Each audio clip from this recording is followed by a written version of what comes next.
Hello everyone, সবাইকে আসসালামু আলাইকুম। আমি শিরিন শিলা। সম্প্রতি আমি দেখছি বিভিন্ন সোশ্যাল মিডিয়ায় আমাকে নিয়ে নানান ধরনের গুজব ছড়ানো হচ্ছে।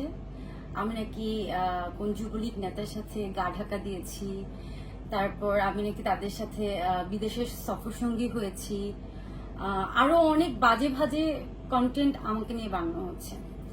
যার জন্য আমার কাছে মনে হলো যে আমি একটা ভিডিও বাইট দিই। আমি আমার দর্শকদের কাছে জিনিসটা ক্লিয়ার করতে চাই, কারণ অনেকে হয়তো আমাকে ভুল বুঝছেন। কারণ যে সকল ভিডিও আমাকে নিয়ে বানানো হচ্ছে এগুলো সম্পূর্ণ মিথ্যা, সম্পূর্ণ গুজব। এগুলো একটারও কোনো প্রমাণ নেই, এগুলো সম্পূর্ণ মিথ্যা নিউজ। আর যার সত্যতা আমি আজকে আপনাদের কাছে প্রকাশ করব। নাম্বার 1, বলা হয়েছিল আমি কোন যুবলীগ নেতার সাথে গা ঢাকা দিয়েছি। আজকে আমি আমার বাসায় আছি, যে দেখেন আপনারা সবাই, আমি আমার বাসায়। এটা সম্পূর্ণই গুজব নিউজ, এটা সম্পূর্ণই মিথ্যা। আমি মোটেও গা ঢাকা দিইনি। আর আমি কেনই বা গা ঢাকা দিব? আমি তো কোনো অন্যায় করিনি, আমি কেনই বা গা ঢাকা দিব? আচ্ছা, নাম্বার 2, বলা হয়েছিল আমি তাদের সাথে বিদেশ ট্রিপ করেছি। আচ্ছা, ওনারা ক্যাসিনো কাণ্ডের যখন হয়েছে 2019 সালে, যখন ওনাদেরকে অ্যারেস্ট করা হয়, তখন অনেকগুলো নায়িকার নাম এসেছিল, সেখানে আমার নামও এসেছিল।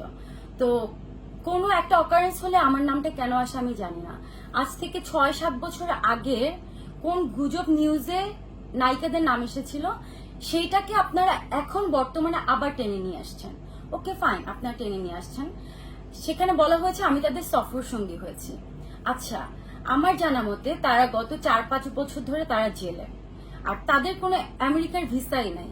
আমি যতবার দেশের বাইরে গিয়েছি, আমি আমেরিকাতে গেছি, যেখানে তাদের কোনো আমেরিকার ভিসাই নাই। আমি কিভাবে তাদের সফর সঙ্গী হলাম? আচ্ছা, আরেকটা কথা, আমেরিকা ছাড়া অন্যান্য কান্ট্রি, ধরেন দুবাই, মালয়েশিয়া, সিঙ্গাপুর, আমার লাইফে আমি 6-7 বছর আগে কোনো দিন এইসব কান্ট্রিতে জীবনে কোনোদিন আমি ট্রিপ করি নাই, কোনো কান্ট্রিতে যাইনি। গেলে এখন বর্তমানে যেতে পারি, কিন্তু আগে এই 6-7 বছর আগে আমি কখনোই যাইনি। যখন ক্যাসিনো কাণ্ডের কথা আপনারা বলেছেন, তাদের সাথে আমার সখ্যতার কথা বলেছেন, তখন কোনোদিন আমি দুবাই, মালয়েশিয়া, সিঙ্গাপুর এসব কোনো কান্ট্রিতে যায়নি, একমাত্র আমেরিকা ছাড়া। আর তাদের কোনো আমেরিকার ভিসা নাই। সো এটাও একটা মিথ্যা গুজব নিউজ। এটাও আমার নামে একটা বাজেভাবে আমার দর্শকদের কাছে আমার সম্মান নষ্ট করার জন্য এই ধরনের কথা বলা হয়েছে। আরেকটি কথা, আমি নাকি পর্নোগ্রাফিতে জড়িত। সো আমি যদি পর্নোগ্রাফিতে জড়িত থাকি, তাহলে আমি কিভাবে একজন অভিনেত্রী হলাম? আমি তো সানি লিওন না, আমি তো অভিনয় করি, তাই না? তো আমার যদি পর্নোগ্রাফি কোনো ভিডিও, কোনো লিঙ্ক থাকে, তাহলে আজও পর্যন্ত কেন প্রকাশ পায়নি? এগুলো সম্পূর্ণই মিথ্যা, সম্পূর্ণই গুজব। আমার দর্শক ভক্তদের কাছে আমার একটাই অনুরোধ থাকবে, প্লিজ দয়া করে আপনারা এইসব গুজবে কান দিবেন না। আমি জানি না কারা আমাকে নিয়ে এই ধরনের নিউজ করছে, কারা আমাকে, এগুলো নিউজ বলবো না, এগুলো হচ্ছে কন্টেন্ট বানাচ্ছে। কারণ কি, আমাকে দিয়ে ভিউ বাণিজ্য করা হচ্ছে, নানান ধরনের বাজে বাজে কথা বলে ভিডিও মেক করা হচ্ছে, যাতে করে আপনারা দেখেন আর মিলিয়ন মিলিয়ন ভিউজ হয়, তারা এটা থেকে অনেক টাকা পায়, ভিউ বাণিজ্য যেটাকে বলে। সো এখানে যে আমার সম্মান নষ্ট হচ্ছে, তার একটা বারও বুঝতে পারতেছে না। আমি একটা ভদ্র ফ্যামিলির মেয়ে, আমার নিজস্ব একটা সম্মান আছে। আমি যেখানে কোনো অন্যায় কাজের সাথে জড়িত না, সেখানে আমাকে বাজেভাবে তারা প্রমাণ করছে। কিছু ভিডিওতে দেখলাম আমাকে দেহ ব্যবসায়ী বলা হচ্ছে। এগুলোর প্রতিবাদ আমি অবশ্যই করব। যারা আমাকে নিয়ে এই ধরনের বাজে বাজে ভিডিও বানিয়েছেন, তাদের সবাইকে আইনের আওতায় আমি নিয়ে আসতেছি। আমি জানি যে কোনো সাংবাদিক এই ধরনের কাজ করেনি, যারা করেছে তারা কন্টেন্ট ক্রিয়েটার। আর তাদের প্রত্যেকটা পেজকে আমি মেনশন করে করে আমি তাদেরকে আইনের আওতায় নিয়ে আসবো। কারণ আপনারা আমার সম্মান নষ্ট করেছেন। আমি এতদিন চুপ করেছিলাম, কারণ আমি ভেবেছি দেশ চেঞ্জ হয়েছে, দেশ পরিবর্তন হয়েছে, হয়তোবা এখন অনেকে অনেক কিছু বলছে, 2 দিন পরে ঠিক হয়ে যাবে। আমি যত চুপ আছি, তত আমি দেখছি আমাকে নিয়ে আরো আরো বাজে বাজে ভাবে প্রেজেন্ট করছেন। একটা ভিডিও আপনারা 10টা পেজে আপনারা কপি করে করে সেম জিনিসটাকে আপনারা কপি করে করে আপনারা পোস্ট করছেন।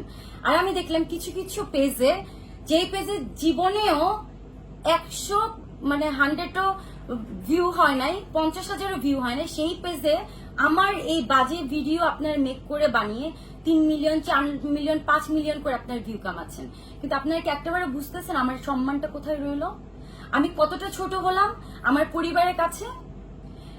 আচ্ছা ওকে ফাইন, আমি জানি না আপনারা কেন এই কাজটা করেছেন, আমি খুবই কষ্ট পেয়েছি, কিন্তু আমার দর্শক ভক্তরা তারা তো আমাকে অবিশ্বাস করছে, তারা তো আমাকে ভুল বুঝছে, তারা তো আমাকে পার্সোনালি চিনে না, কিন্তু আমি যে এগুলোর সাথে জড়িত না, আমি যে এগুলো কোনো কিছুই জানি না, আপনারা যে এই কোনো কিছু গুজব হলে আমার নামটা নিয়ে আসেন, এই গুজবের সাথে মিলিয়ে আপনি এক একটা ভিডিও বানিয়ে প্রকাশ করছেন, আপনি কি একটা বারো বুঝতে পারতেছেন আমি কতটা ছোট হচ্ছি আমার পরিবারের কাছে, সমাজের কাছে, আমার ভক্তদের কাছে?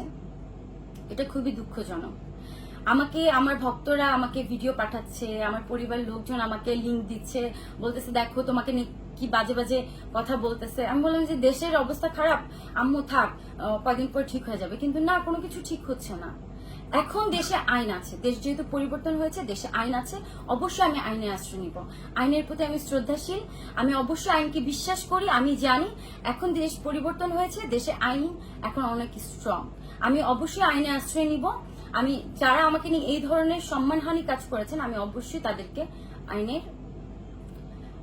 আইন দিয়ে আমি তাদেরকে শাস্তি দিব। আচ্ছা ওকে, আরেকটি কথা, সম্প্রতি ছাত্র আন্দোলনে বলা হয়েছিল আমি নাকি ছাত্র আন্দোলনের বিপক্ষে আছি। ওকে ফাইন, আপনারা বলেছেন, আমি একটি কথা বলেছিলাম সুখে থাকতে ভূতে কিলায়, এই কথাকে কেন্দ্র করে আপনারা নানান ধরনের ভাবে বলেছেন আমি ছাত্র আন্দোলনের বিপক্ষে। আজকে আমি প্রমাণ করে দিব আমি কি ছাত্র আন্দোলনের বিপক্ষে ছিলাম নাকি পক্ষে ছিলাম। আমি যদি ছাত্র আন্দোলনের বিপক্ষে থাকি তাহলে যেদিন আবু সাইদকে গুলি করা হয়, এভাবে বুক পেতে যখন তাকে গুলি করা হয়েছিল, তখন আমি আমার ফেসবুকে আবু সাইদের এই ভিডিওটা আমি শেয়ার করেছিলাম প্রতিবাদের জন্য। ওকে, এটা ছিল 16 জুলাই, এই যে এখানে সুন্দর করে দেওয়া আছে 16 জুলাই, এই যে 16 জুলাই আমি এই ভিডিওটা, এই যে এখানে দেওয়া আছে 16 জুলাই আমি এই ভিডিওটা আমার ফেসবুকে আমি পোস্ট করেছিলাম। ওকে ফাইন, আমি যদি ছাত্র আন্দোলনের বিপক্ষে থাকতাম তাহলে আমি কেন এই ভিডিও পোস্ট করেছি? সেকেন্ড আরেকটি কথা, যখন ছাত্রদেরকে ধরে ধরে মারছিল, যে ছাত্রলীগের লোকরা ধরে পিটাচ্ছিল, হেলমেট পরে গুলি করছিল, তখন আমি আমার ফেসবুকে দুটো ছবি শেয়ার করেছিলাম। একটি ছবি ছিল এই যে দেখেন হেলমেট পরা কয়জন লোক, আরেকজন হচ্ছে এই যে গুলি করতেছে, সেটা আমি আমার ফেসবুকে শেয়ার করেছি। তাহলে আমি যখন লিখলাম এরা কারা, লাঠি হাতে হেলমেট পরে ছাত্রছাত্রীদেরকে ধরে মারছে, আমি এই দেশের একজন সাধারণ নাগরিক, তাই আমার এগুলো দেখে খুব খারাপ লাগছে, ধিক্কার জানাই এসবের বিরুদ্ধে। আমি যদি ছাত্র আন্দোলনের বিপক্ষে থাকতাম আমার তো এইসব পোস্ট করার কোনো কথা না। ওকে ফাইন, আমি একটা কথা বলেছি সুখে থাকতে ভূতে গেলে, আমি এটা কেন বলেছি, আমি কোন সেন্সে বলেছি? আমি বলেছি পজিটিভলি, আপনারা এটাকে নেগেটিভলি নিয়ে গেছেন। কারণ আমি ছাত্র আন্দোলনের পক্ষে ছিলাম, আমি চেয়েছিলাম ছাত্রদের দাবি পূরণ হোক, কিন্তু আমি কোনো রক্ত চাইনি, আমি কোনো মৃত্যু চাইনি, আমি চাইনি ছাত্ররা একের পর এক মৃত্যুবরণ করুক, ছাত্ররা মরুক।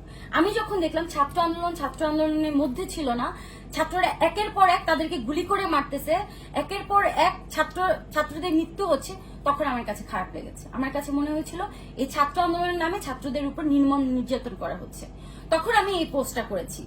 আপনারা কি জানেন যে আমার নিজের আপন ছোট ভাই সোহেল রানা, তাকে পুলিশ ধরে নিয়ে গিয়েছিল? আমার ভাই নিজের ছাত্র আন্দোলনের সাথে জড়িত। আজকে আমার ভাইকে পুলিশ যখন ধরে নিয়ে গিয়েছিল, তখন আমি আমার বোন হিসেবে আমার কতটা কষ্ট লেগেছে আমি জানি, আমার মা কতটা কষ্ট পেয়েছে আমি জানি। আপনারা তো সেটা বুঝবেন না, যার যায় সে বুঝে। আমার মার একমাত্র ছেলে, আমরা 3টা বোন 1টা ভাই। আমার একটা ভাইকে যখন এই ছাত্র আন্দোলনের সময় পুলিশ ধরে নিয়ে গেছিল, আমি এর পা ধরেছি, ওর পা ধরেছি, হাতে পায়ে ধরে হারুন ভাইকে পর্যন্ত ফোন করেছি, কেউই আমাকে কোনো রকম কোনো সহযোগিতা করে নাই। তারপর 2 দিন 3 দিন আমার ভাই জেলে থাকার পরে মানুষের হাতে পায়ে ধরে আমার মা গিয়ে জেল থেকে আমার ভাইকে ছুটাই নিয়ে আসছে।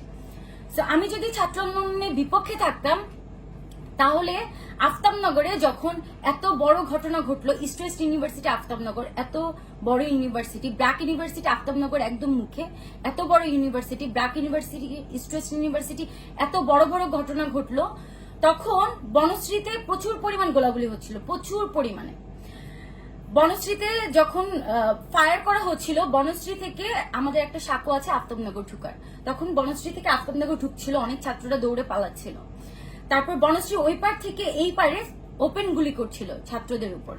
তখন আমি আমার বাসার নিচে দারোয়ানকে গিয়ে গেট খুলে দিছি, আমি বলছি ছাত্রদেরকে আমার গেটে ঢুকান, যাতে করে পুলিশ তাদেরকে গুলি করতে না পারে, তারা রাস্তায় এখন সেফ না। আমি নিজে তাদেরকে পানি খাওয়াইছি, আমার বাসায় গেট খুলে দিছি, ছাত্রদেরকে আমার বাসায় গ্যারেজের মধ্যে রাখছি। আপনারা কি মনে করেন সোশ্যাল মিডিয়ায় সবকিছু প্রকাশ করলে আপনারা জানবেন, আর সোশ্যাল মিডিয়ায় প্রকাশ না করলে আমি কিছুই করি নাই? এগুলো কি আপনাদেরকে বলে বলে আমার করতে হবে? আমি কি করেছি আমারটা আমি জানি। আজকে যারা আমার বিপক্ষে আছেন এই সামান্য একটা পোস্টের জন্য আমাকে নিয়ে এই বাজে বাজে কন্টেন্ট বানাচ্ছেন, যে বাজে বাজে জিনিস শেয়ার করছেন, আমার সম্মানহানি করছেন, আমি তাদেরকে অবশ্যই শাস্তি দিব। আর আমার দর্শকদের কাছে একটাই অনুরোধ থাকবে, দয়া করে আমাকে ভুল বুঝবেন না। আমি আপনাদের কাছে 2 হাত জোর করে বলছি, আমি কোনো অন্যায় করিনি, আমি কোনো অপরাধ করিনি, আমি এই ধরনের অপকর্মের সাথে কখনোই জড়িত ছিলাম না, জড়িত নাই। আমি সম্পূর্ণভাবে আমি একজন সাধারণ একজন মানুষের মতো করে আমি জীবনযাপন করি। আমার পরিবার আছে, আমার সমাজ আছে, কিন্তু যারা আমার এই ধরনের গুজব রটাচ্ছে, দয়া করে আপনারা এই ধরনের গুজবে কান দিবেন না। ধন্যবাদ সবাইকে, সবাই ভালো থাকবেন। আর অবশ্যই আমি খুব তাড়াতাড়ি যারা আমার সম্মানহানি করেছে তাদের আমি ব্যবস্থা নিব। সবাইকে আসসালামু আলাইকুম।